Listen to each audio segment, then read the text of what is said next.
ओम शांति। 16 तारीख की बाबा की मुरली। मीठे बच्चे, ज्ञान का सुख 21 पीढ़ी चलता है, वह है स्वर्ग का सदा सुख। भक्ति में तीव्र भक्ति से अल्पकाल क्षण भंगुर सुख मिलता है।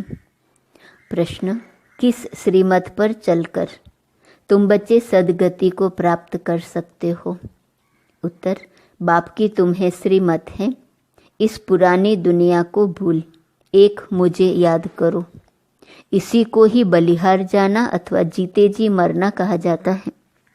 इसी श्रीमत से तुम श्रेष्ठ ते श्रेष्ठ बनते हो, तुम्हारी सदगति हो जाती है। साकार मनुष्य मनुष्य की सदगति नहीं कर सकते, बाप ही सबका सदगति दाता है। गीत ओम नमः शिवाय। ओम शांति। बच्चों ने गीत सुना, गाया जाता है ऊंचे ते ऊंचा भगवान। अब भगवान का नाम तो मनुष्य मात्र नहीं जानते, भक्त भगवान को नहीं जानते, जब तक कि भगवान आकर भक्तों को अपनी पहचान न दे। यह तो समझाया गया है ज्ञान और भक्ति।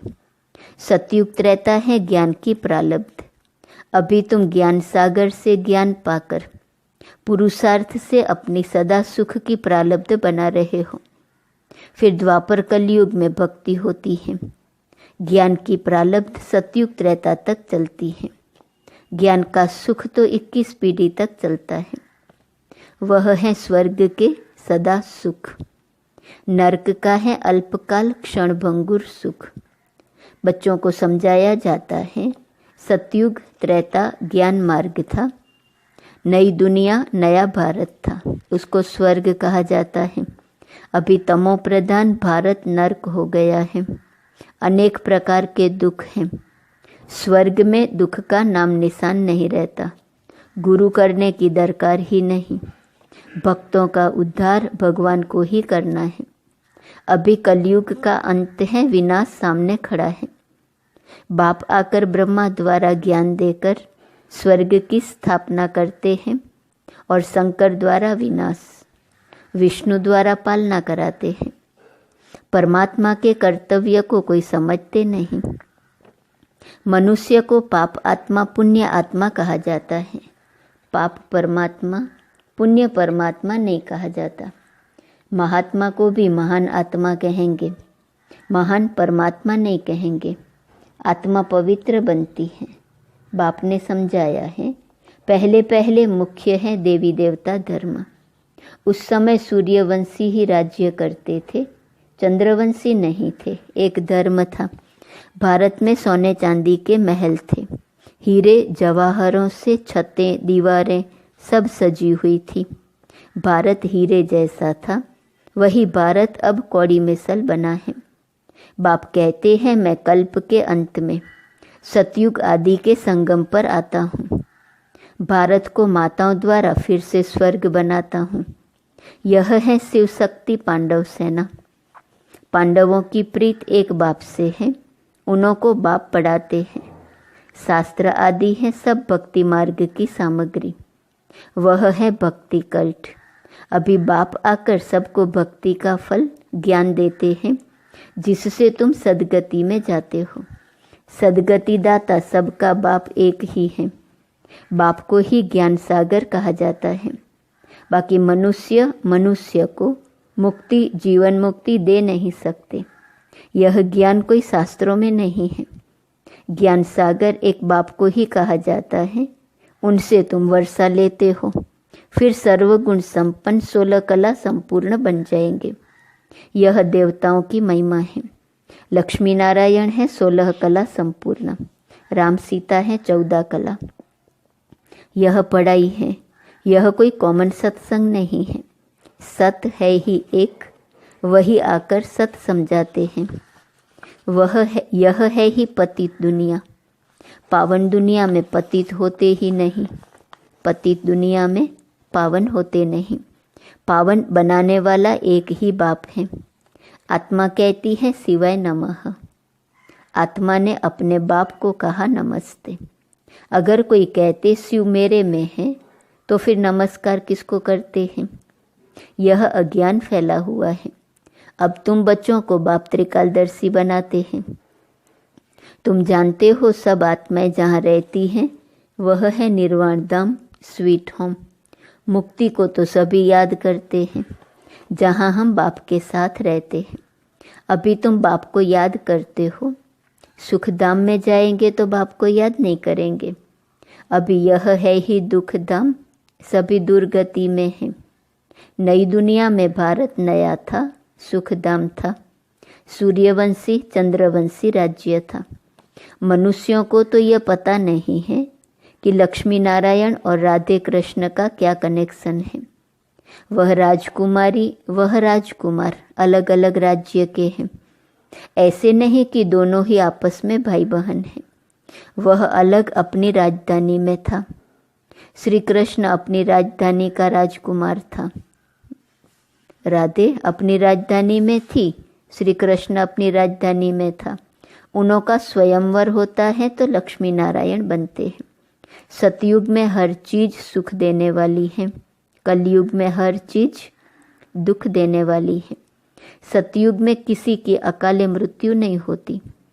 तुम बच्चे जानते हो, हम अपने परमपिता परमात्मा बाप से सहज राजयोग सीखते हैं, नर से नारायण, नारी से लक्ष्मी बनने के लिए।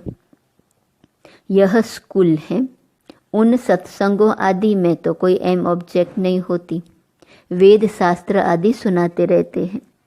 बाप के द्वारा तुम इस मनुष्य सृष्टि चक्र को अब जान गए हो।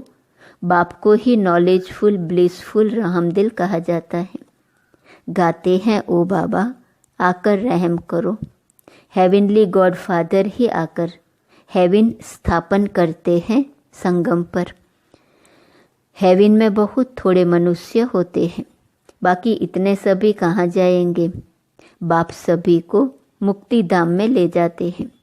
स्वर्ग में सिर्फ भारत ही था, फिर भी भारत ही रहेगा। भारत सचखंड यहाँ गाया हुआ है। अभी तो भारत कंगाल बन गया है, पैसे पैसे के लिए भीख मांगते रहते हैं। भारत हीरे जैसा था, अब कौड़ी मिसल है। यह ड्रामा के राज को समझना है। तुम रचयिता बाप को और उनकी रचना के आदि मध्य अंत को जानते हो। मनुष्य गाते भी हैं वंदे मातरम, परंतु वंदना पवित्र की ही की जाती है।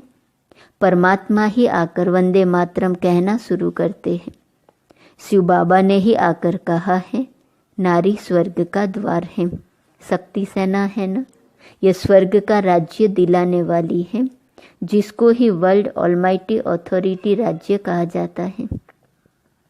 तुम शक्तियों ने स्वराज्य स्थापन किया था, अब फिर से स्थापन हो रहा है। राम राज्य कहा जाता है सतयुग को। अभी भी कहते हैं राम राज्य हो, परंतु वह कोई मनुष्य तो कर न सके। इनकॉर्पोरियल गॉड फादर ही आकर पढ़ाते हैं। उनको भी जरूर शरीर चाहिए, जरूर ब्रह्मा तन में आना पड़े। शिव बाबा तो तुम सब आत्माओं का बाप है। प्रजापिता भी गाया हुआ है, पिता तो बाप ठहरा न। ब्रह्मा को ग्रेट ग्रेट ग्रैंडफादर कहा जाता है। आदि देव और आदि देवी दोनों बैठे हैं, तपस्या कर रहे हैं। तुम भी तपस्या कर रहे हो। यह है राजयोग, सन्यासियों का है हठ योग। वह कभी राजयोग सिखला नहीं सकते। गीता आदि जो भी शास्त्र है वह सब है भक्ति मार्ग की सामग्री। पढ़ते आए हैं परंतु तमो प्रधान बन गए हैं। यह वही महाभारत लड़ाई है जिससे विनाश होना है। साइंस कोई वेदों में नहीं है, उनमें तो ज्ञान की बातें हैं। यह साइंस बुद्धि का चमत्कार है जो इन्वेंशन निकालते रहते हैं।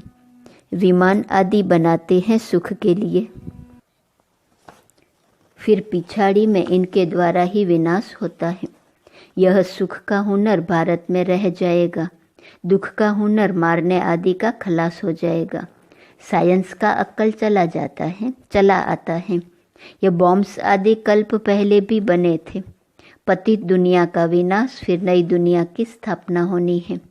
बाप कहते हैं, तुमने 84 जन्म पूरे किए हैं, अब इस देह का अहंकार छोड़, मुझ बाप को याद करो तो याद की योग अग्नि से विकर्म विनाश होंगे।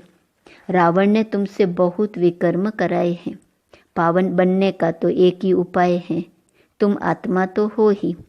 कहते भी हो मैं आत्मा, ऐसे नहीं कहेंगे मैं परमात्मा हूँ। कहते हो मेरी आत्मा को रंज मत करो। आत्मा सो परमात्मा कहना यह तो बहुत बड़ी भूल है। अभी है तमो प्रधान व्यभिचारी भक्ति, जो आया उनको बैठ पूजते हैं। अव्यभिचारी एक की याद को कहा जाता है। अब व्यभिचारी भक्ति का भी अंत होना है। बाप आकर बेहद का वर्षा देते हैं। सभी को सुख देने वाला एक बाप है, दूसरा न कोई। बाप कहते हैं मुझ एक के साथ बुद्धि योग जोड़ने से ही अंत मति सोगति हो जाएगी। मैं हूँ ही स्वर्ग का रचयिता। यह कांटों की दुनिया है, एक दो में लड़ते झगड़ते रहते हैं। अभी यह पुरानी दुनिया बदल रही है। ज्ञान अमृत का कलश माताओं पर रखते हैं, यह है नॉलेज। परंतु विष की भेंट में अमृत कहा गया है। कहा भी जाता है अमृत छोड़ विष काहे को खाएं। श्रीमत से ही तुम श्रेष्ठ बनेंगे। परमपिता परमात्मा आकर श्रीमत देते हैं। श्री कृष्ण भी श्रीमत से ऐसा बना है। यह समझने की बातें हैं। इस सारी पुरानी दुनिया को भूल एक बाप को याद करना है। बलिहार भी अभी जाना होता है। इनको ही जीते जी मरना कहा जाता है। बलिहार जाना ही जीते जी मरना है। भक्ति मार्ग की बातें अलग हैं। वह है भक्ति कल्ट। भक्ति के तो ढेर गुरु हैं, परंतु सदगति दाता एक ही निराकार परमपिता परमात्मा है। साकार मनुष्य की सदगति कर नहीं सकते, सदा के लिए सुख दे नहीं सकते। सदा सुख देने वाला बाप है। यह पाठशाला है। एम ऑब्जेक्ट भी बाप बताते हैं। कहते हैं तुमको स्वर्ग के सुख का वर्षा मिलेगा, बाकी सब मुक्ति धाम में चले जाएंगे। शांति धाम, सुख धाम और यह है दुख धाम। यह चक्र फिरता रहता है। इसको स्वदर्शन चक्र कहा जाता है। इस ड्रामा के चक्र से कोई छूट नहीं सकता है। बना बनाया अविनाशी पार्ट है हर एक का। बाप तुमको पढ़ाकर मनुष्य से देवता बना रहे हैं। फिर जितना जो पढ़ेंगे, कोई राजा बनेंगे, कोई प्रजा बनेंगे। सूर्यवंशी डिनाइस्टी है ना। सतयुग में सूर्यवंशी थे तो और कोई नहीं थे। भारत खंड ही ऊंचते ऊंच सचखंड था। अब झूठ खंड बना है। इसको रौरव नर्क कहा जाता है। पैसे के लिए कितनी मारामारी होती है। वहाँ तो कोई अप्राप्त वस्तु नहीं रहती जिसकी प्राप्ति के लिए कोई पाप करना पड़े। बाप ही इस भ्रष्टाचारी दुनिया को श्रेष्ठाचारी बना रहे हैं इन माताओं द्वारा। इन्हों को बाप वंदे मातरम कहते हैं। सन्यासी नहीं कहते वंदे मातरम, उनका है हद का सन्यास। यह है बेहद का सन्यास। सारी दुनिया का बुद्धि से सन्यास करना है। शांति धाम सुख धाम को याद करना है, दुख धाम को भूल जाना है। बाप का यह फरमान है। बाप आत्माओं को समझाते हैं। तुम इन कानों से सुनते हो। शिव बाबा इन ऑर्गन्स द्वारा तुमको समझाते हैं। वह है ज्ञान सागर। यह कोई साधु संत महात्मा नहीं है। ज्ञान का सागर आकर तुमको समझाते हैं। अच्छा, मीठे मीठे सिकिलदे बच्चों प्रति माता पिता बाप दादा का याद प्यार और गुड मॉर्निंग। रूहानी बाप की रूहानी बच्चों को नमस्ते। रूहानी बच्चों की रूहानी बाप को नमस्ते नमस्ते नमस्ते। धारणा के लिए मुख्य सार। पहली पॉइंट, बाप पर पूरा बलिहार जाना है। देह का अहंकार छोड़ योग अग्नि से विकर्म विनाश करने हैं। दूसरी पॉइंट, एम ऑब्जेक्ट को बुद्धि में रखकर पढ़ाई करनी है। बने बनाए ड्रामा को बुद्धि में रखकर स्वदर्शन चक्रधारी बनना है। वरदान, सदा उमंग उत्साह के पंखों द्वारा उड़ती कला में उड़ने वाली श्रेष्ठ आत्मा भव। ज्ञान योग के साथ साथ हर समय हर कर्म में हर दिन नया उमंग उत्साह बना रहे। यही उड़ती कला का आधार है। कैसा भी कार्य हो, चाहे कोई का हो, सफाई का हो, बर्तन मांजने का हो, साधारण कर्म हो, उसमें भी उमंग उत्साह नेचुरल और निरंतर हो। उड़ती कला वाली श्रेष्ठ आत्मा उमंग उत्साह से के पंखों से सदा उड़ती रहेंगी। वह कभी कंफ्यूज नहीं होंगी, छोटी छोटी बातों में थक कर रुकेंगी नहीं। स्लोगन, जो निर्माण चित्त, अथक और सदा जागती ज्योत है, वही विश्व कल्याणकारी है। आज का स्वमान, एक बल एक भरोसे वाली मैं आत्मा हूँ। अव्यक्त इशारे की पॉइंट 16 अक्टूबर। सदा सफलता मूर्त बनने का साधन है एक बल एक भरोसा। निश्चय सदा ही निश्चित बनाता है और निश्चित स्थिति वाला जो भी कार्य करेगा उसमें सफल जरूर होगा। इसके लिए जमा करने की विधि को अपनाओ तो व्यर्थ का खाता स्वतः ही परिवर्तन हो सफल हो जाएगा। बाप द्वारा जो भी खजाने मिले हैं उनका दान करो। कभी भी स्वप्न में भी गलती से प्रभु देन को अपना नहीं समझना। मेरा यह गुण है, मेरी शक्ति है, यह मेरापन आना, अर्थात खजानों को गंवाना। ओम शांति।